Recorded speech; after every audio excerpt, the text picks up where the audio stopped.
आपने स्टैचू को इजिप्ट में मौजूद पिरामिड के पास जरूर देखा होगा। इजिप्ट में मौजूद पिरामिड 4500 साल पुराने हैं, जबकि इस स्टैचू को स्टडी करने वाले साइंसदान का कहना है कि ये स्टैचू इन पिरामिड से भी ज्यादा पुराना है और ये यहाँ पहले से मौजूद था। उनके मुताबिक इस स्टैचू को 2600 BC में बनाया गया था। उस वक्त के एम्पायर ने 500 सालों तक यहाँ हुकूमत की, लेकिन फिर 2200 BC में वहाँ सिविल वॉर शुरू हुई और उस वक्त एक खतरनाक बीमारी भी फैल गई, जिसकी वजह से तब की हुकूमत पूरी तरह से खत्म हो गई। जिसके बाद लोग इस स्टैचू को भूल गए और वक्त के साथ साथ ये स्टैचू रेत में दबता चला गया। कई सदियों के बाद ये स्टैचू पूरी तरह से रेत में दब चुका था और किसी को भी नहीं पता था। लेकिन 1400 BC में एक किंग तुतमोसिस फोर्ट ने उस स्टैचू को फाइंड करके रेत से बाहर निकाल लिया। लेकिन जब इस किंग का दौर खत्म हुआ तो आने वाले किसी भी किंग ने इस स्टैचू पर ध्यान नहीं दिया। वो पिरामिड पर तो काम करवा रहे थे, लेकिन किसी ने भी इस स्टैचू पर ध्यान नहीं दिया और फिर हजारों सालों तक ये स्टैचू एक बार फिर से रेत में दब गया। लेकिन इस बार इसका सर बाहर था और फिर 1817 में इस साइंसदान ने 160 लोगों के साथ मिलकर इस स्टैचू के चारों तरफ से रेत को हटाने की कोशिश की।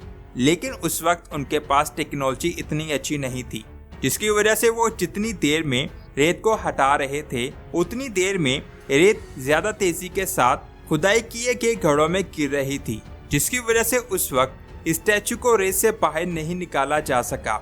जिसके बाद 1930 में एक इजिप्शियन साइंसदान जिसका नाम सलीम हसन था, उसने एक बहुत बड़ी टीम के साथ मिलकर स्टैचू को रेत से बाहर निकालने की कोशिश की और ये स्टैचू को रेत से बाहर निकालने में कामयाब हो गया।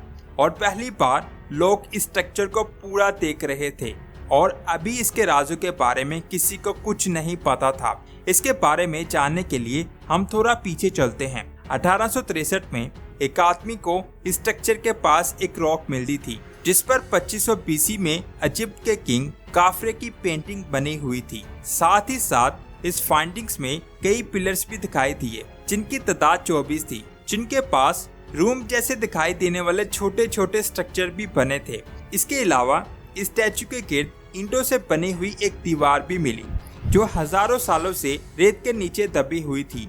लेकिन अब यहाँ सवाल आता है कि इस स्टैचू के पास मिली इन सभी चीजों का मतलब क्या है।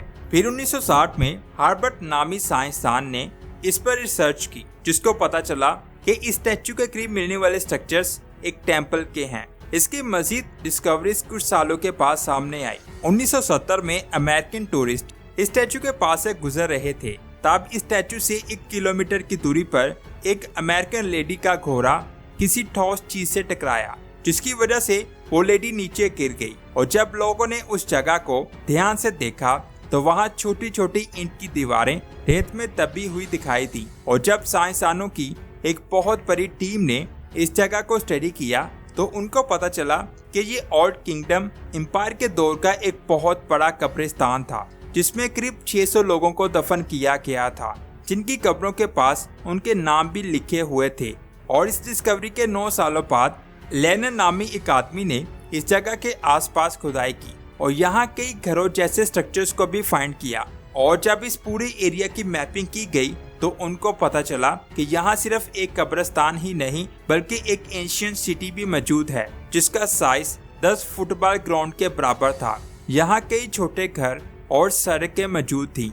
साइंसदान के मुताबिक ये सिटी ओल्ड किंगडम का है, जिसमें 1600 से 2000 लोग रहते थे। अब यहाँ सवाल आता है कि ये स्टैचू कितना पुराना है। इसका जवाब अभी भी साइंसदानों के पास नहीं है, लेकिन उनके मुताबिक इस स्टैचू को 2540 BC में बनाया गया था, जिसके किंग का नाम फेरो काफरे था। और स्टैचू में जो चेहरा है ये उसी का है। लेकिन कुछ साइंसदानों के मुताबिक स्टैचू की एज 10,000 साल पुरानी है, यानी ये स्टैचू गिजा के पिरामिड से कई हजार साल पुराना है। इस स्ट्रक्चर की स्टडी करने के बाद पता चलता है कि इसमें इस्तेमाल होने वाले लाइमस्टोन्स में किसी टाइम में काफी ज्यादा नमी जज़ब हो गई थी। किनारों पर पानी के गुजरने के भी निशान हैं, जो बहुत ज्यादा हैरान करने वाली बात है, क्योंकि ये स्टैचू सहरा के जिस रेगिस्तान में मौजूद है वहाँ ना होने के बराबर बारिश होती है। तो इस सूरत में इस बंजर रेगिस्तान के अंदर स्टैचू में इतनी ज्यादा नमी का जज़ब होना एक सवाल तो खड़ा करता है, जिसका जवाब देते हुए साइंसदान इसकी एज को पिरामिड की एज से कई ज्यादा बताते हैं। क्योंकि साइंसदान का कहना है कि बेशक आज ये जगह बहुत ज्यादा बंजर है, लेकिन आज से 8500 BC के दौरान ये जगह काफी ज्यादा हरी भरी थी और यहाँ पर बहुत ज्यादा बारिश भी होती थी। तो शायद उस दौर में इस स्टैचू को बनाया गया होगा, जिससे इसमें नमी जमा हो गई और इस पर पानी के निशान बन गए। और फिर यहाँ 3500 BC से लेकर 1500 BC के दौरान बहुत ज्यादा तब्दीलियां आई और फिर ये हरा भरा एरिया एक बंजर रेगिस्तान में बदल गया। इसके अलावा 1989 में एक और साइंसदान ने अपनी थ्योरी दी। उसके मुताबिक गिज़ा के पिरामिड भी 10,000 साल पुराने हैं, क्योंकि इनको ओरायन कॉन्स्टेलेशन में मौजूद 3 स्टार्स की पोजीशन के मुताबिक बनाया गया था। आज इन तीनों स्टार्स के पोजीशन पिरामिड्स की पोजीशन से मैच नहीं करती, लेकिन साइंसदान के मुताबिक 8 से 10,000 साल पहले इन तीनों स्टार्स के पोजीशन पिरामिड के पोजीशन से मैच करती थी और ये स्ट्रक्चर भी 10,000 साल पुराना है। इसके अलावा इस स्ट्रक्चर में अंदर जाने के कई रास्ते मौजूद हैं। एक रास्ता इसके फेस के बिल्कुल पीछे मौजूद था, लेकिन इसे 1926 में बंद कर दिया गया।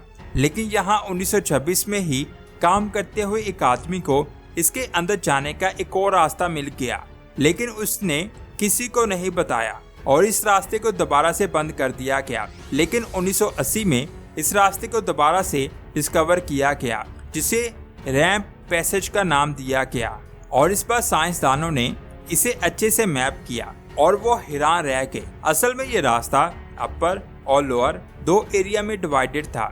इसका ऊपर वाला हिस्सा नॉर्थ वेस्ट की तरफ जाता, जबकि नीचे वाला हिस्सा साउथ वेस्ट की तरफ जाता। इसके अलावा 1980 में यहाँ एक और टनल मिली थी, जिसे की होल शाफ्ट नाम दिया गया था। ये टनल क्यों बनाई गई थी, ये अभी तक किसी को नहीं पता चल सका। इस स्ट्रक्चर में बहुत सारी ऐसी बातें हैं जिसके बारे में साइंसदानों को नहीं पता, लेकिन अगर अल्लाह का हुक्म हुआ तो आने वाले वक्त में पता चल जाएगा। तो दोस्तों, ये थी आज की शानदार वीडियो। आपको कैसी लगी नीचे कमेंट्स करके जरूर बताएं। वीडियो अच्छी लगी तो लाइक और शेयर लाजमी करें। मिलते हैं एक और शानदार वीडियो में। अपना बहुत सारा ख्याल रखें। अल्लाह हाफ़िज़।